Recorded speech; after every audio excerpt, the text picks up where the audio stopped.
சொல்லுங்கள். சாமி, கல்யாணம் பண்ணிக்கலான்னு முடிவு பண்ணியிருக்கேங்க. கல்யாணம். சரி, ஜாதகத்துக்கு கொடுங்க பார்ப்போம். ஜாதகமா? இன்னும் பொண்ணே பார்க்கலைங்க. சரி, இப்போ நான் என்ன பண்ணணும்? எந்த மாதிரி பொண்ணாக பார்த்து கட்டிக்கிட்டா திருமண வாழ்க்கை மகிழ்ச்சியாக இருக்கும் அப்படின்ட்டு உங்கள்கிட்ட ஆலோசனை கேட்கலான்னு வந்திருக்கேன் சாமி. சரி, ஒரு தடவை தான் சொல்லுவேன், கவனமாக கேட்டுக்கோ. ரொம்ப அழகான பொண்ணை கட்டிக்காத, அடுத்தவன் ஆசைப்படுவான். அதுக்குன்னு ரொம்ப அசிங்கமான பொண்ணையும் கட்டிக்காத, நாளைக்கு உனக்கே பிடிக்காமல் போயிடும். உன்னை விட உயரமாக இருக்கிற பொண்ணை கட்டிக்காத, அவகிட்ட அண்ணாந்து பேசிய உன் கழுத்து சுலுக்கிடும். அதுக்காக உன்னை விட குள்ளமான பொண்ணை கட்டிக்காத, குனிஞ்சதால் நிமிரவே முடியாது.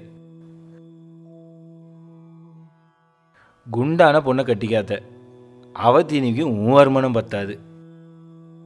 அதே மாதிரி ஒல்லியான பொண்ணை கட்டிக்காத, வீட்டுக்குள்ளே எங்கன்னு போய் தேடுவாவில். விட்டுரு. ரொம்ப படித்த பொண்ணை கட்டிக்காத, அவள் உன்னை மதிக்கவே மாட்டான். அதுக்காக படிக்காத பொண்ணு கட்டிடாத, ஏன்னா நீ சொல்கிறது அவளுக்கு ஒன்றும் புரியாது.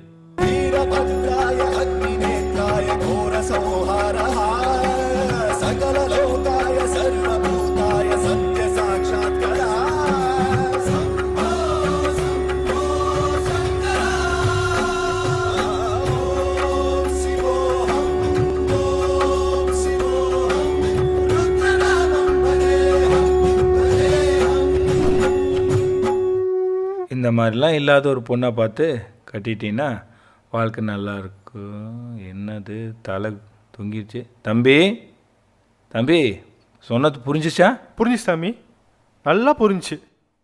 டேய், கல்யாணமே பண்ணிக்காதரா அப்படின்னு முதலே சொல்லியிருக்கலாமே சாமி. அதுக்கே சாமி இவ்வளோ பெரிய விளக்கம்? சொன்னா எவன்டா கேட்குறான்?